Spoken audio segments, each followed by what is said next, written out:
Hello, ladies and gentlemen. Welcome back to Generation Millennium. I'm your visually impaired host, Jeffrey of Madness, and when we last left off, we finished the Victory Road storyline for the Pokemon Violet here.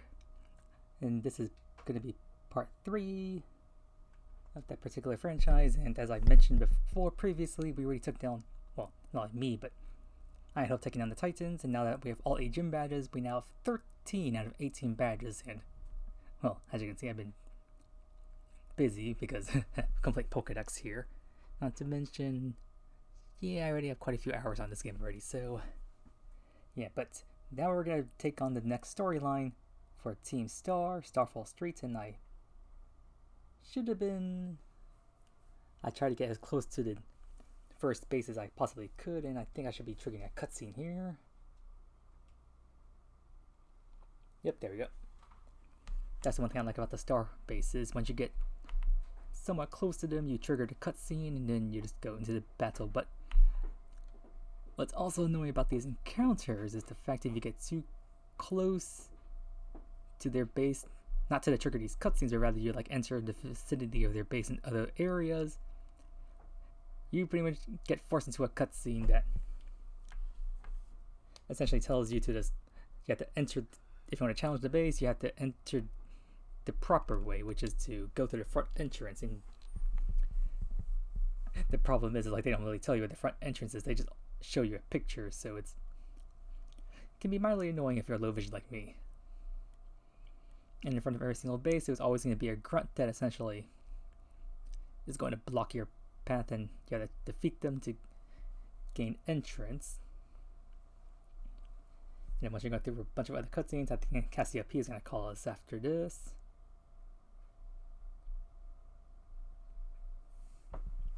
Oh, and also there's supposedly this other person, what's his name, Clavel, or something, who's supposed to be assisting us in taking down Team Star, even though we're doing all the work here.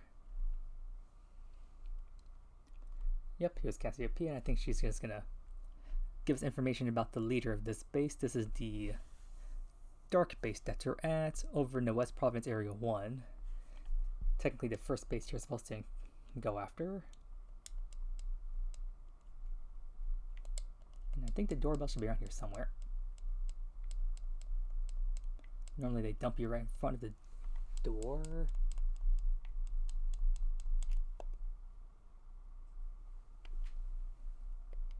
Although one thing that's also unique to Team Star is the fact that if you want to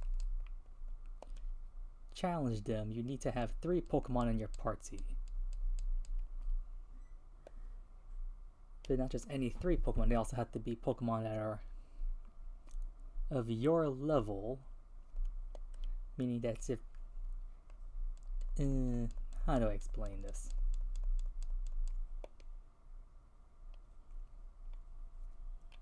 Okay, sorry, I thought they would have dropped me directly in front of the door. They usually do, but I don't see said door. The frick? This is weird.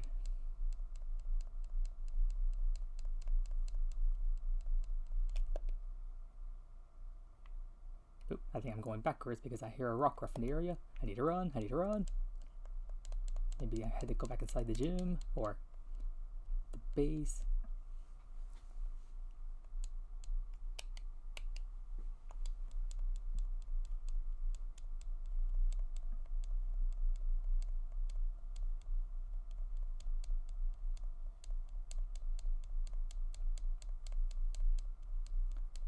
This is rather embarrassing. I could have sworn I dropped you in front of the door, and then you have to just walk forward a little bit to interact with said door.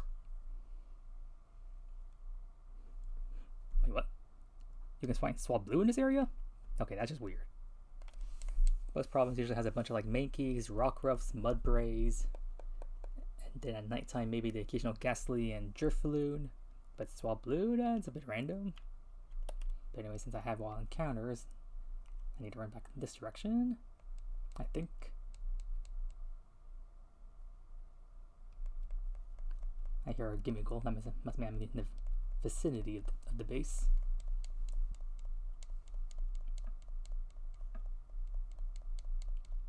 But this seems like already a good time for me to pause the video because I could have sworn I would have been right in front of the gates or door as soon as I finished that first grunt battle. But apparently not, or something rather, so yeah, I'll be right back, y'all. Alright, I'm back, and I think I found it. Ah, here we are. And okay, good. So the gimmick here is that for Team Star, unlike other places like the gym battles and Titans, you must have at least 3 Pokemon on your team in order to enter this place to challenge them because, well, in order to face off against their leader, you need to go through what they call like the 30 Pokemon Gauntlet. So we're just going to run around, throw around Pokemon to battle them in Let's Go play style. And the Pokemon need to be able to obey. I'll explain that as soon as I finish this. I can have some serious time here.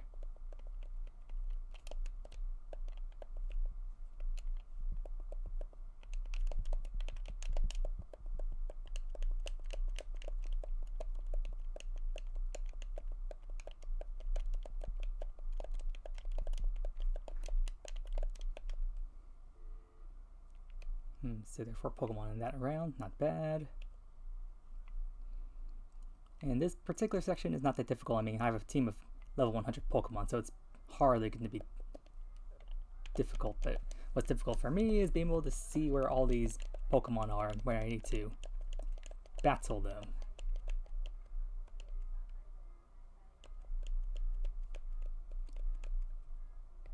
Although I seem to be doing well so far, already taking out 11 out of 30.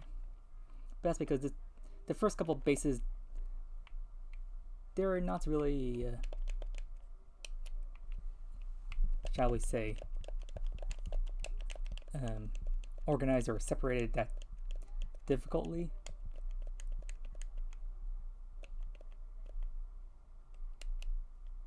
Like say I took down like, like 5 Pokemon in that particular section.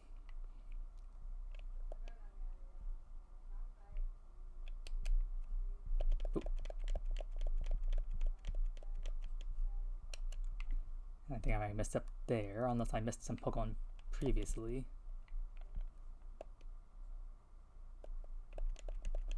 But anyways, you send a Pokemon into auto battle using the R button. I think you can send out multiple Pokemon if you press the L and ZL buttons.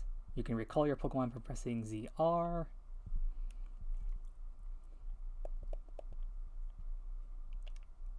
And you can also tell when you found an area with Pokemon you can battle depending on the sound the Pokemon make when they hit the ground.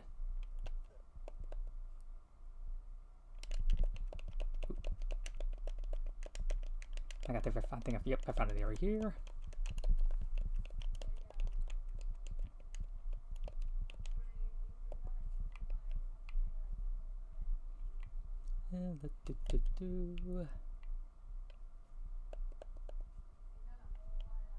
Oh, you guys can't really not be able to tell, but I have a particularly strong Pokemon on my team here that I'm not supposed to have, but Pokemon Home has been updated, so I transferred it in, so a little bit unfair here. But that's another reason why I shoot, lost my train of thought.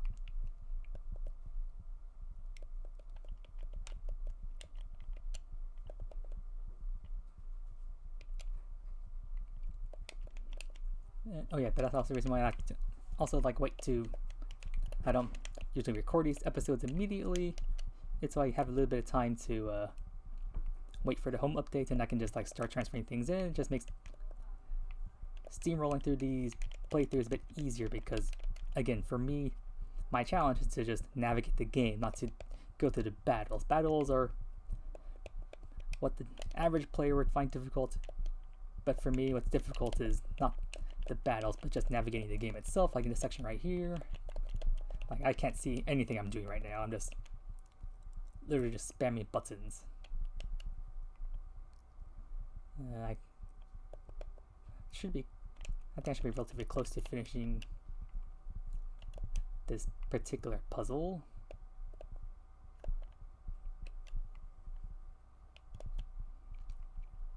If you even want to call it that. Let's see. Oh yeah, just saw the number there. Got 4 more Pokemon to take down. Just gotta find where they are.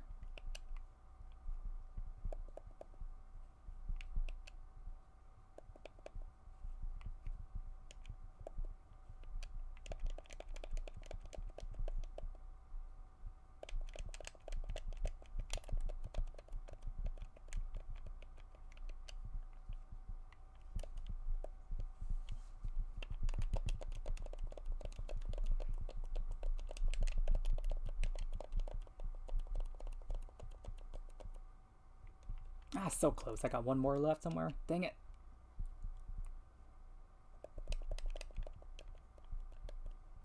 Oop, there we go. There we go. There's the 30 Pokemon down. There's a little bit more than just 30 Pokemon. But essentially how the levels work in this game is that you can technically catch any Pokemon of any level. Like you could as soon as you are free to go anywhere you want after leaving Mesa Gosa, you could technically just go all the way to the strongest areas in the game and battle your way to the level 50 plus Pokemon. And you can technically catch them. It's just the less gym badges you have, the harder they are to catch. And the other stipulation is the fact that the less gym badges you have, the odds of your higher level Pokemon obeying you is very unlikely. Each gym badge you collect, the higher level Pokemon can obey you. It's not like in the older games in which the gym badges restrict traded Pokemon from obeying you, although that system is still in place, but it's also to prevent you from just catching high level Pokemon, just using those to steamroll your way through the game. In this case, you have to just be more careful about what you catch and what level of their usage. However, the loophole for that is if you say hatched an egg, and since you obtained a level 1 and then you level up to level 100 like I did for Tinkaton there, then you can use them at whatever level you please. But anyways, as you probably saw my team, I had the Tinkaton from the last previous episodes when I took down the Ghost Gym. That's on my team now. And then I also transferred in the Galarian Moltres because, well, I figured I could use a special attacker, and I also wanted a Pokemon that could deal neutral damage to all 5 star bases when I finally get to them. Not to mention, it's Galarian Moltres. Who doesn't love seeing that in action? Although I don't think I'll ever be needing to use it in battle because Quaquaval can pretty much sweep everyone. And there we go, take down the first Team Star leader. Now back to the whole gym badge and level cap system. They actually implemented that in Legends Arceus first. Maybe just to test it out, and it was pretty interesting for that particular game. And then they decided to keep it here for Scarlet and Violet, although funny enough, there was actually a bug when the game first came out. If you would probably do something like start one game, you go to the game normally, and then maybe on a second switch that you have, you would then maybe trade your starter to your first switch, the one that already beat the game, to maybe hyper train it, give it a level 100, EV train it, all that stuff, and then you would trade it back over to the second file, and then you would use your now powered up starter to sweep through the game. But there was a bug that made it so any Pokemon that was traded out, even if they were your OT and all that stuff, and you obtained at lower levels, they would disobey you. And we thought that was a feature to prevent people from just speeding through the game more quickly. But it turns out that was actually a glitch that they eventually did patch during the first round of patch notes, so that was a big relief. Otherwise, this Quaquaval I have on my team right now, which is the one I chose at the beginning of the game, would not obey me. Although funny enough, that whole thing of Pokemon not obeying you and stuff like that, they actually always obey you when you use them in raid battles, so you could technically just transfer a bunch of level 100 legendaries and just use them for raids, and you'll be perfectly fine. You just can't use them in the regular storyline battles. And as right now, we're just receiving a bunch of LP, TMs, and TM materials from Cassiopeia. And that's essentially the reward you get for completing the Team Star stuff. All 3 storylines help you in some way. Gym badges just increase the items you get from the shop, as well as the increase to the difficulty of raids you can take on. The Titans just let you obtain the field moves. And the star bases just give you the least important rewards of all, which is why a lot of people say them for last because they're not all that beneficial. And then from here, now we're going to make our way to the East Province area. Let's see, Artisan's there. So I'm going to fly to East Province Area 1 Center. Should be around here somewhere. I already passed by Artisans, so the East Province Center should be somewhere in this vicinity. Well, I guess I should also locate the Team Star base while I'm at it. let's see.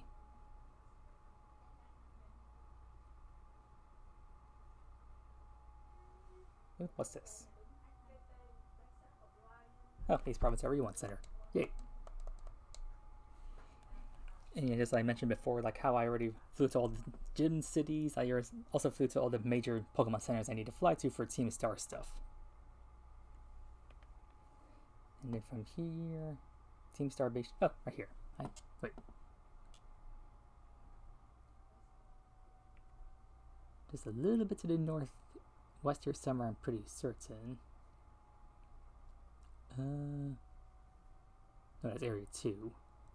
Oh, wait.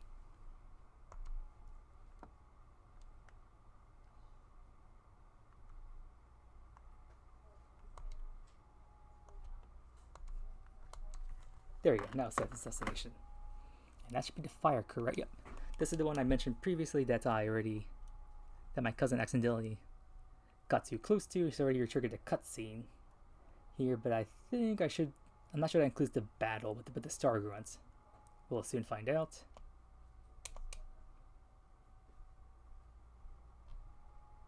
Hopefully I don't get bombarded with a bunch of Tauros in this area, because I think East Province Area 1 is the first encounter you have with a lot of Tauros encounters.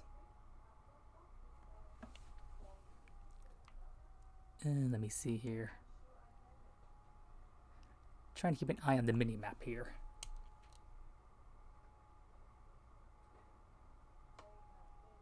Oh, I think I triggered a cutscene.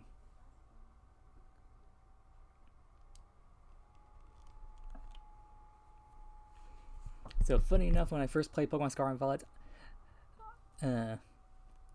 the order I did things, like I first went to Cortana because I knew that was supposed to be like the first gym, and then when I noticed it was like I couldn't really do much of anything else in that area, I decided to head back to Mesa Gosa, and I headed to the East Gate, and I took down the Cloth Titan, and I made my way to Artisan, and then when I was traveling through the East Province Area 1, I came across the fire base, and I was like, oh, okay, so this must be the first star base I need to take on. In reality, no. The fire crew is actually the second one you're supposed to take down. The first one's in West Province Area 1 area because you're supposed to navigate over there, but since I couldn't figure out my way how to get there initially, that's why I didn't go there.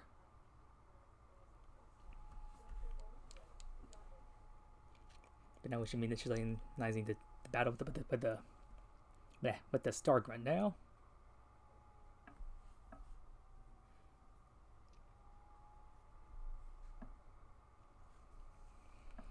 And then after that, after I took down this fire base, I then made my way to Levincia, took down Iono for badge number 3. And then I made my way up to the East Province Area 3 area, where the Orthworm Titan was, but I just couldn't figure out how to... I mean, I found the Orthworm area, but I just couldn't figure out how to defeat him. Or rather, just do his little puzzle thing. Like, I believe he's supposed to use the Cloth Dash ability to like catch up to him or something, but I just couldn't figure it out. But somehow I actually made my way to I managed to make my way all the way to the Poison Crew area, which is technically the third Team Star base supposed to take down, so I took them out. Because I wasn't wandering around for so long and did a bunch of random terror raids, so I had a bunch of experience gaining, so my Pokemon were pretty high level already.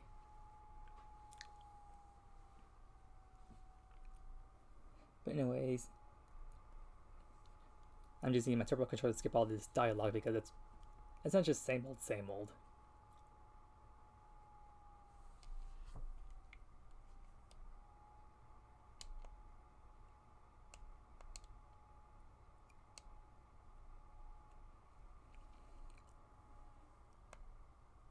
I talked to me Cassiopeia. Okay, he probably just gave me information about this crew's leader. I forget. I forgot what the Dark Crew is called, but I think these are the Scholars or something. They decided to name themselves after a bunch of different titles. But then normally after you defeat them, they should dump you directly in front of the door. Ah, there we go. So now time for another 30-mon challenge. Let's hopefully it doesn't... Oh, yeah, there's also... I probably should have mentioned they also have a time limit for these things.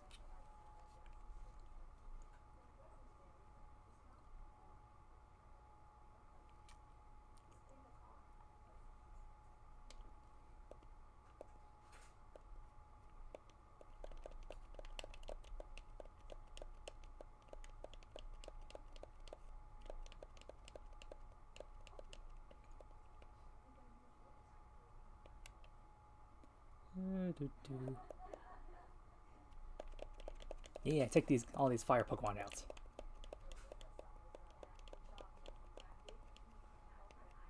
Six. Usually, I think each like group of trainers you usually come across, they usually have like 3 Pokemon on them, I think.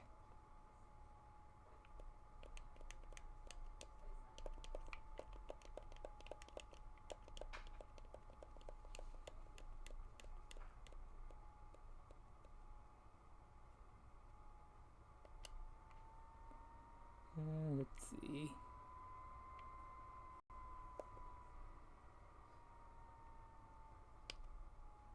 Usually not a fan of these things because a little difficult for me to see where the heck I'm going, and everything looks the same, so I can't tell if I'm going somewhere new or not until I actually get to said areas. So this is why it usually takes me like maybe like a couple minutes to do this, which for you guys with normal vision, I don't know, maybe you need like 5 minutes max to finish this stuff.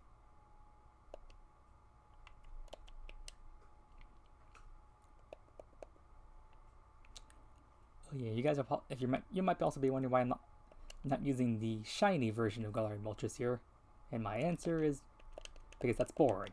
This entire team is non-shiny, so I decided to just stick with the non-shinies. Especially since I don't know if you guys can tell, but this Galarian Moltres and the Tickaton are in Beast Balls, the ball I like, so that makes them look more interesting to me.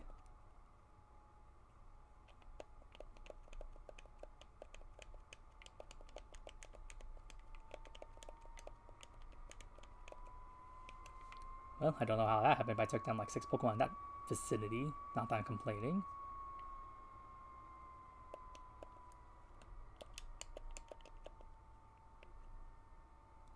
Which means I have 12 more to go.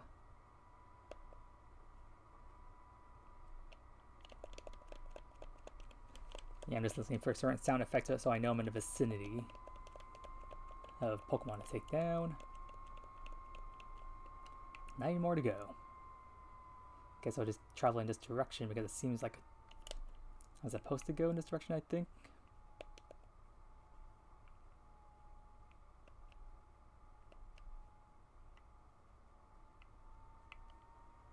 Maybe not. I don't.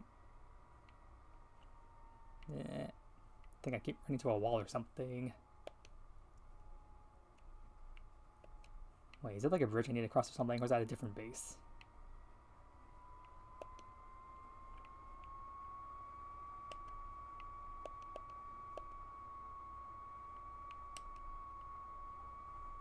How much time do I have? Where's that blasted timer?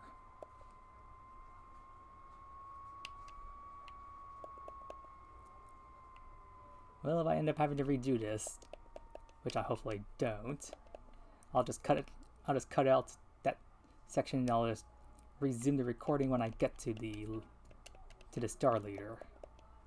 So you guys don't have to watch me suffer through this entire thing over and over again.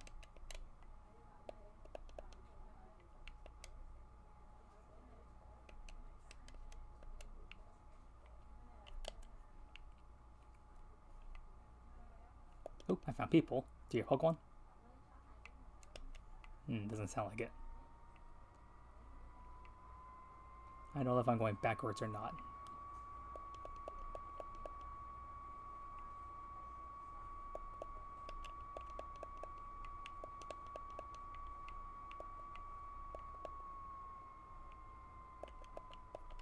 Ooh, Pokemon.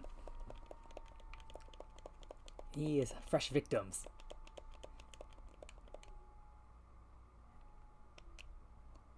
Six more to go.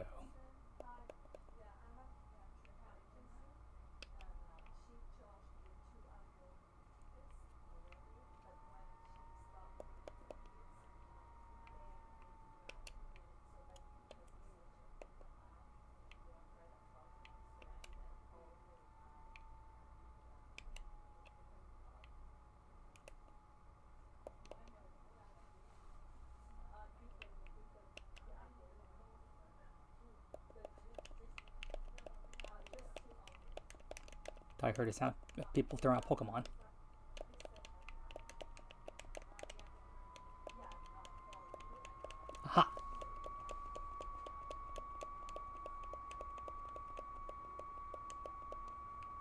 Only 3? Dang it. So one more group of people I need to find.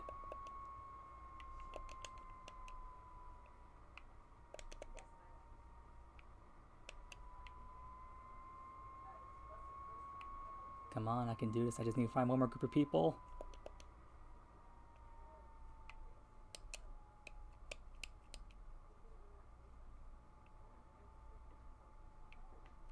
Ooh, I think her sounds are releasing.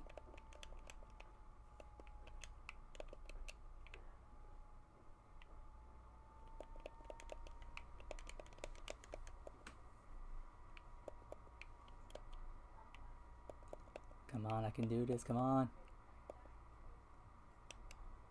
Less than 3 minutes. Come on, or about 3 minutes or less. Come on, I can find the last group of people in 3 minutes. Come on, come on. No pressure. Ooh, I heard. Come on, take them all out. One more. Yes!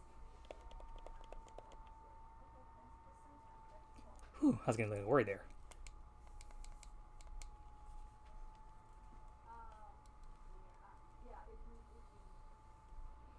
But yeah, if you guys couldn't tell, this is why Scarlet Violet's so difficult for low vision guys like me.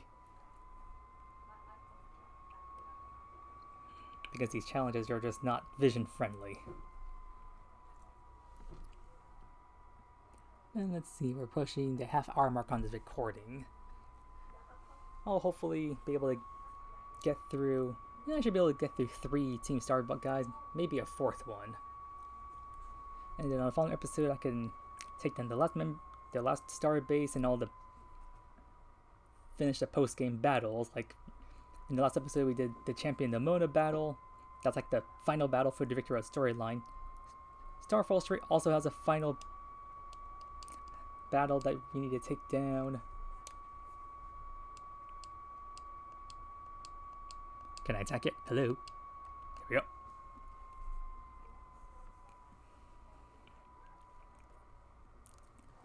And so does the Path of Legends, which I haven't done the Path of Legends final battle yet, because I want to save that one for last. But once I finish all those battles up, then we enter the end game for Scarlet and Violet, which is the Area Zero stuff, which that's probably my least favorite of everything because of just how annoying it is to deal with. And there goes the vehicle. In which, that vehicle, I think it's like a river room, and I don't even know if we can even get those forms. Like, how come these Team Star leaders have all these crazy vehicles they can use against us and we probably don't get them ourselves? It's like that Eternal Flower Floette thing from Generation 6 that was supposed to be an event that we're supposed to obtain, but we never did. But in case you guys don't know or have skipped or anything, the storyline behind Team Star is kind of a messed up one in a way. Like, so at the academy, they were all students, but they got bullied. But eventually, the group of friends all got together, trained up, and then got revenge on the bullies, who later said bullies left the academy for fear of getting targeted by by how powerful Team Star was, and it was just their leaders at the time. But then, due to misunderstandings, Team Star was the one who got seen as bullies, and eventually the organization grew into what it is now, which is just a bunch of school delinquents who just don't want to go to school and whatnot, and their leader essentially took responsibility for their actions, or maybe lack of action. They kind of just studied abroad for a while. Then when they came back, they discovered the mess Team Star had turned into. And through Cassiopeia, they are now trying to fix things, and apparently defeating their leaders is kind of having them to close all functions and kind of disband the group and whatnot.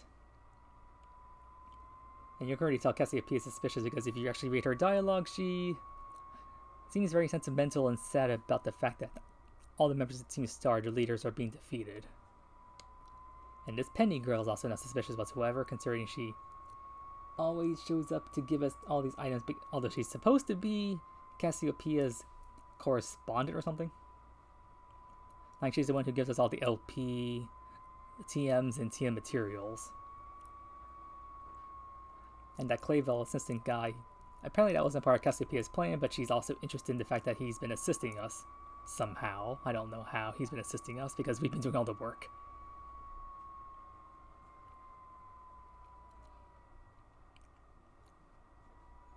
But as a bit of a spoiler, we need, before we can take on the Area Zero stuff, we need to have 3 people to help us deal with that. Nimona from the Victor Road storyline, Arvin from the Path of Legend storyline, and you would think it'd be Cassiopeia from the Starfall Street storyline, but it's gonna be somebody else, which you probably already know who it is, or if you don't, there's only 2 characters at this point you can be, so it's either gonna be maybe Cassiopeia herself, Penny, or maybe even what's his name, Clavel, or that guy who's supposedly helping us. East Province Area 2? No, I want to go a bit higher than that. I want to find a East Province Area 3 Pokemon Center, because next location to go is the Poison Base, which is up here in East Province Area 3 somewhere. This area's always been a nightmare to navigate and try to find my way through.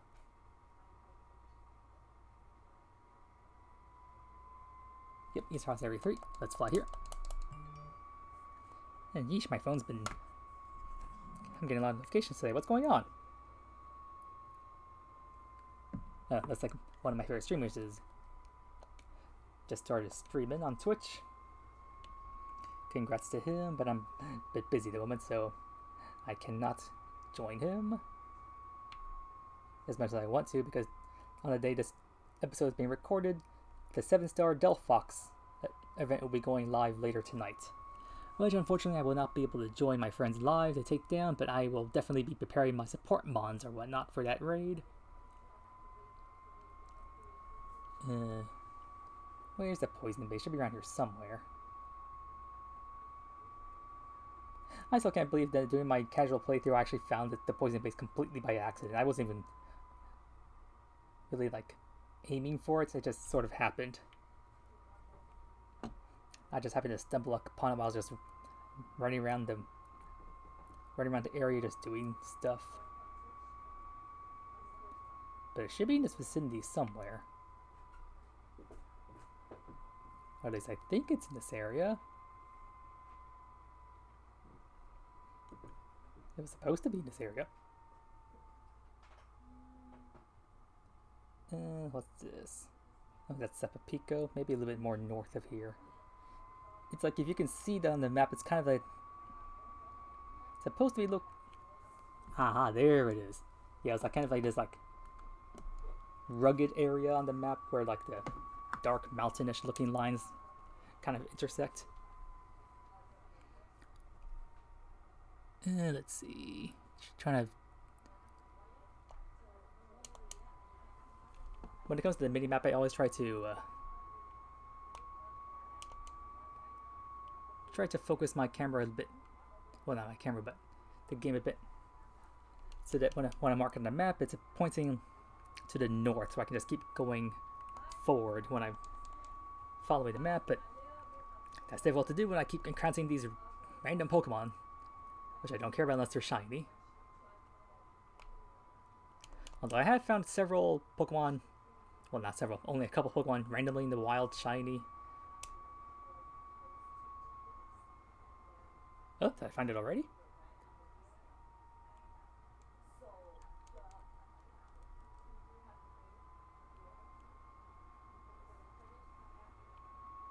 Oh, apparently so. Huh, that was fast.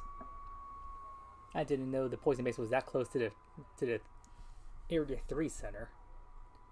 Oh, his name is Clive. I guess Clayville is actually the name of the academy director or something. Which is a pretty spoiler as to who like both Clive here and Cassiopeia, they both have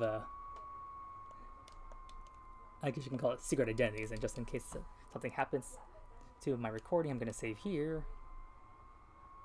Going to move forward a bit further. We're going to attack tree thicket, or as people lovingly call it instead, the lag tree thicket. Anyways, this is the poison crew area. Yeah, so my notification on my phone today, that's probably just the Discord message telling that we're live. Or not we, but they. Yep, it is.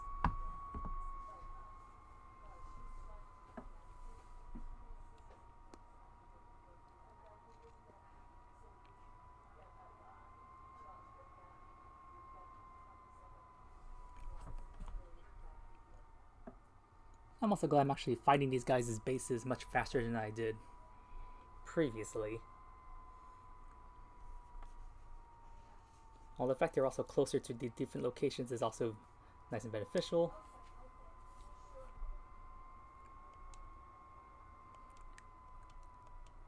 I probably should have been, maybe as a bit of discussion, I should have been covering these guys' weaknesses before, like dark types are weak to bug, poison,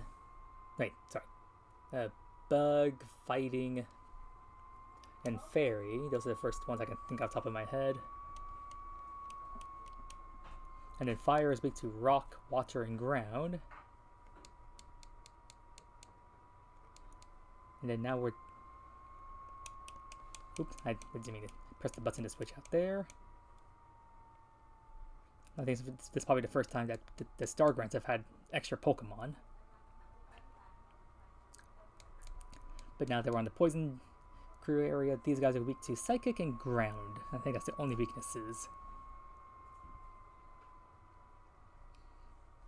And eventually when we get to the fairy base, that one's weak to steel and poison. And then the last one is the fighting base, that one's weak to fighting, flying, and fairy. I messed up earlier when I was talking about dark because we were facing the dark, I was talking about the dark types, but then I was like, we were staring at poison types on the screen here, so I got tongue-tied for a little bit. Ooh, excuse me guys, ooh, had a sneeze go on. And then Cassiopeia is now calling us now that we defeat the Grunts, giving us information about the Star Leader. That's really all that relevant, considering knowing that information is not going to help us take them down, not to mention help us defeat this 30-mon challenge that's coming up here. Because once again, they usually dump us right in front of the gates here. And there we are. Although I do like the logo, and the Team Star Grunt music is actually pretty good, although... I do like the storyline for Team Star. It's just like the challenges themselves. It's just like horrendously terrible. Like the 30-mon challenge is just a nightmare for low vision guys like me. Because once again, for the next 10 minutes or so, you're gonna have to watch me suffer through this. So let's go.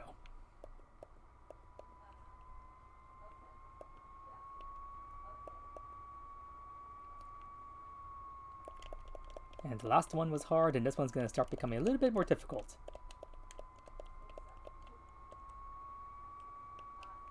Just 3 mons there.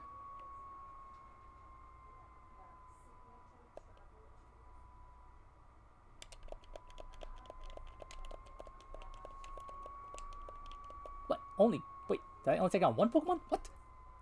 Oh, there's more.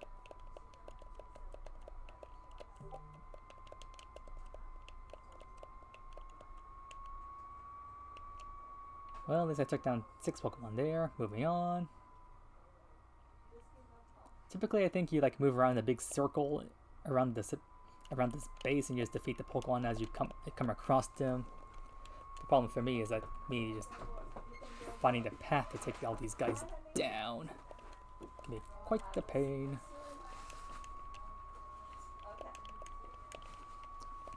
Oop, did I find another area? Nope.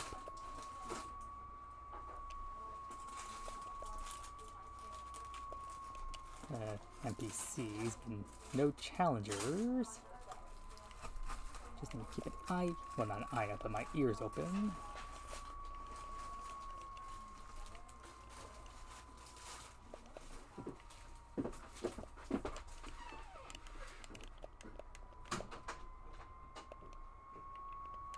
And excuse that noise earlier. One of the office employees came into this fax room to take care of some business. Hopefully that noise wasn't too loud. I tried to talk a little bit to alleviate some of that background noise. Hopefully it wasn't too loud, but my microphone is pretty darn sensitive, so not sure that actually helped, but what I could usually actually use help on is locating my next opponents. This might be one I have to retry, because as crazy as it may sound, I actually have a little bit easier time doing these challenges in handheld mode, which you may think me being low vision, having a big screen make things easier, but no, it actually, for this situation, it does not.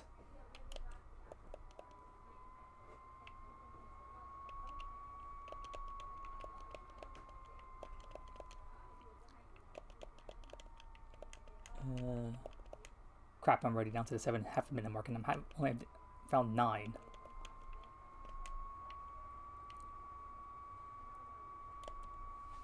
Nope. Oh, I think I heard opponents. I heard a goblin somewhere. Aha, I found victims. Take them down, take them all down.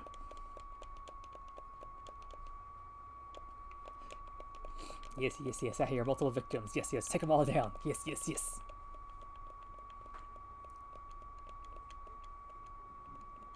Beautiful, I took down 6 there. Halfway done.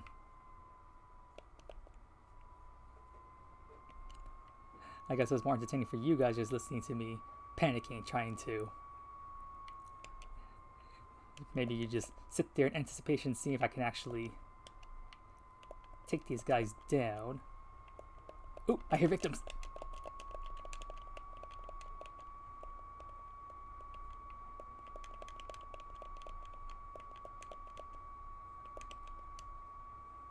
Okay.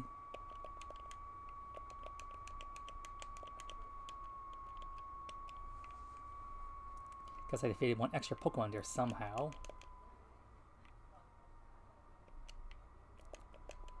By the way, I got 11 more to go, which means about 4 more groups I need to find.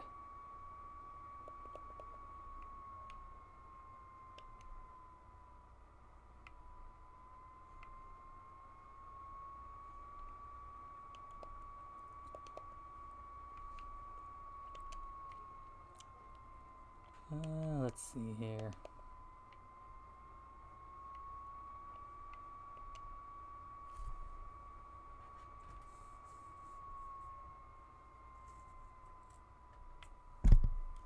Oop, I hear sound. Yes, I hear defeat. Yes, yes.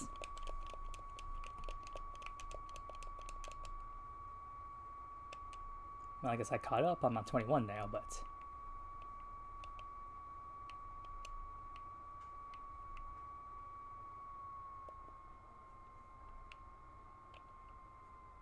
Don't worry, Moltres, I'll give you victims you can go berserker on. Just wait a moment until I find said victims. Or rather, when I get near them and I hear them. Because if you listen, you can hear the trainers releasing the Pokemon out of their Pokeballs. Or at least you would hear them if I had any game audio playing. But I do have headphones on. And I guess I already defeated these trainers' Pokemon, so maybe it's not the right direction. And somehow I just reached my destination, even though I've been in my destination for a while now. I guess I finally reached the center of the poison base or something.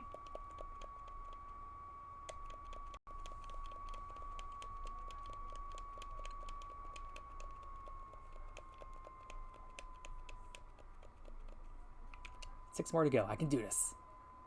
4 more minutes for 6 Pokemon. That should be. I think I can do this. Come on, come on, come on. Oh, I hear releasing. Where are they?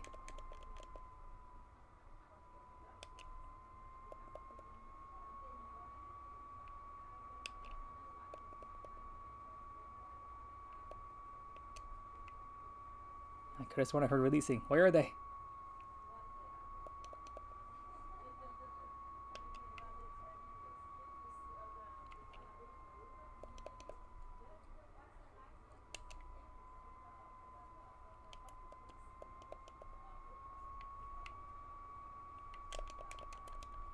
Yes, yes, yes.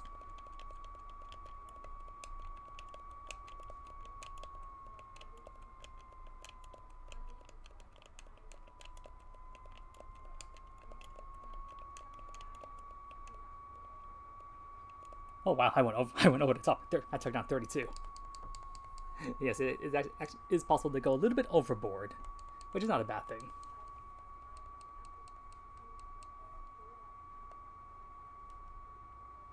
But now it's time to take down the poison leader. Which, FYI,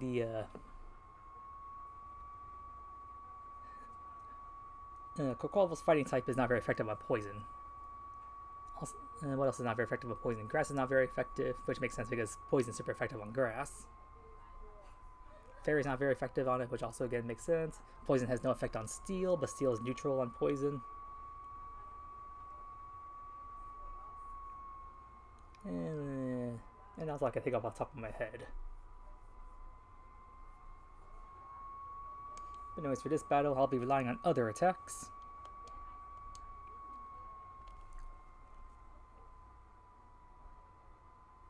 Wouldn't be surprised if this leader tries to go for like a toxic style on me or something. But I'll just use Ice Spinner, which is a neutral ice attack, to just take everything down. And then I get a Moxie boost, so whoever comes in is not going to really stand much of a chance.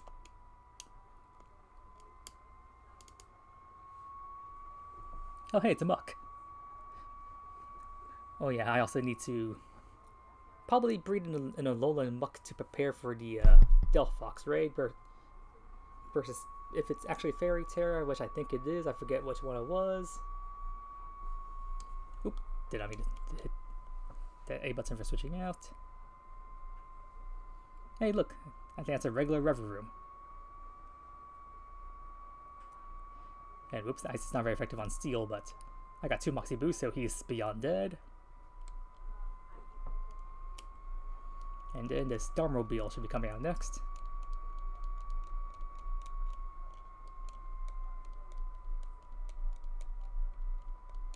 Like seriously, can we not catch these things and use them ourselves?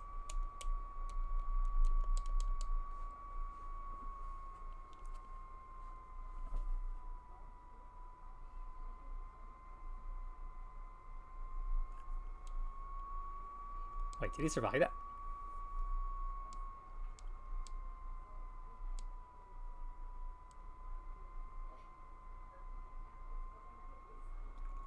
Did I win? Okay, looks like I won. I was like, what? Did you actually survive that? Like how? That's a +3 Moxie boost. There should be no way you can survive that.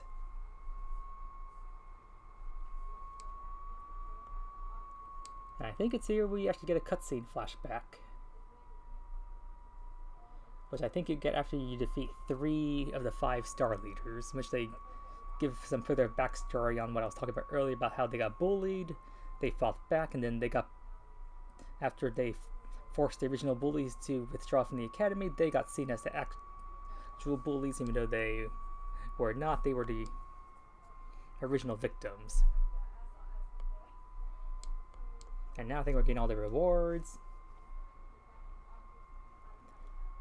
First off, the Team Star leaders, they're the ones who give us all the different TM recipes. Like I don't think they actually give you the TMs, just the recipes themselves, which is kind of mean, but also at the same time, like, I guess it makes sense that they're not going to waste their time giving us all those TMs. They just give us the recipes, and then we have to get the...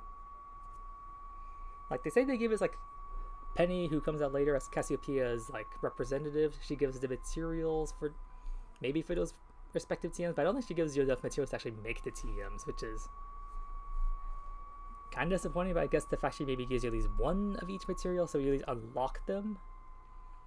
Because if you were to go to like a Rotom machine at any Pokemon Center / gas station, and you use the Rotom machine to look at the TM recipes, you'll see just a bunch of question marks if you've never gotten any of those materials before. So if she gives you at least one of each material, then at least unlocks, like, so you know what to hunt for those materials.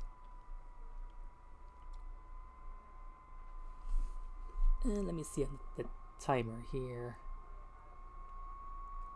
I think gonna go a little bit over time, but I think I should have enough time for me to hunt to head for the last, well, not the last, but the 4th star base and take it down.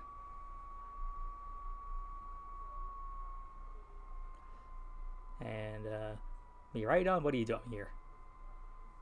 Are you just celebrating the fact that we're taking these guys down? Because that's kind of mean.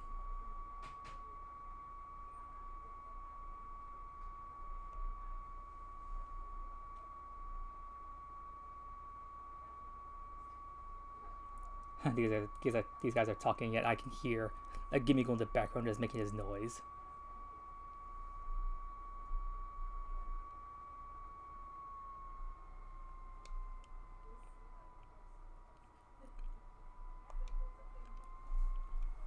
And then base number 4, the ferry base, is going to be up here in the North Province area 1 area. It's like in the northeast area.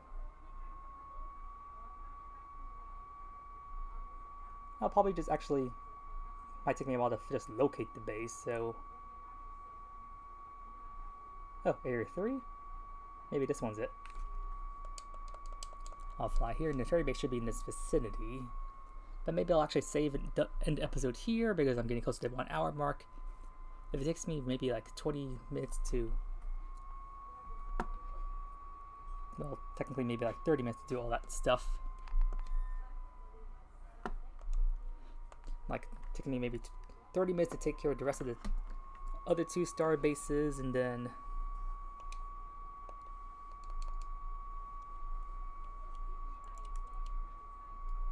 yeah, I guess I'll see if I can get close to the star base here, take down the grunt, and I'll just save in front of the base before I do the 30-mon challenge or something. That could be a nice way to end things up.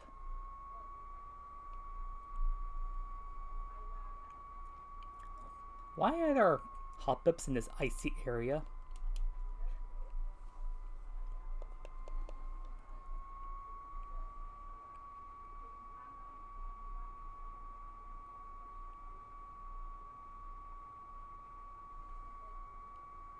Oh yeah, probably don't think I ever mentioned this, but each time you defeat Pokemon, you gain their material parts as well as you get a little bit of LP each time you take Pokemon down. So the more Pokemon you take down in battle, the more LP you obtain. Thus, the more fuel you have for creating TMs, because in order to create TMs, you need to spend LP. So here I am at the starbase. I'll take down the grunt, and I'll end up at this episode here, or this part. This should be part number 3. Although as of the recording of this, part 2 hasn't come out just yet because I'm recording this on a Thursday, and part 2 should be coming out tomorrow, funny enough.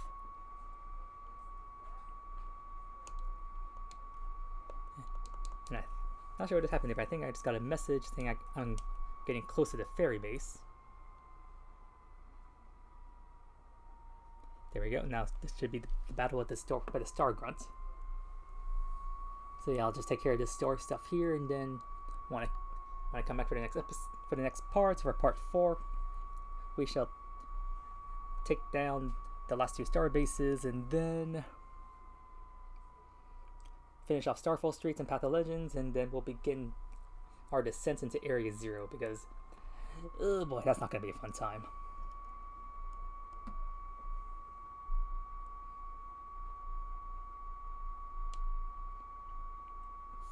But yeah, just the ferry cruise, and not gonna be all that difficult to handle.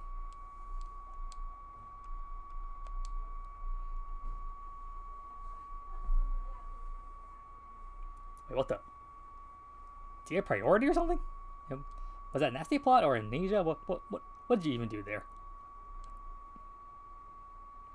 Like, do you have a prankster or something on you? Oh, Moxie Boost, so you have a second Pokemon. You hit the B button. And I do not want to swap out.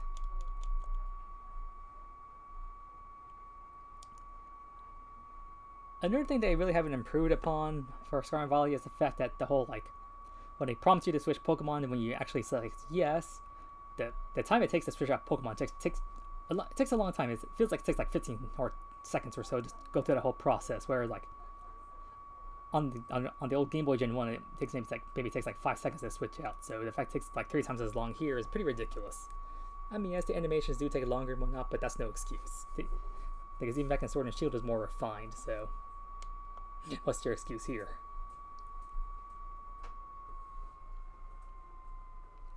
Anyways, as soon as we finish this cutscene, I'll save and we'll end this part here.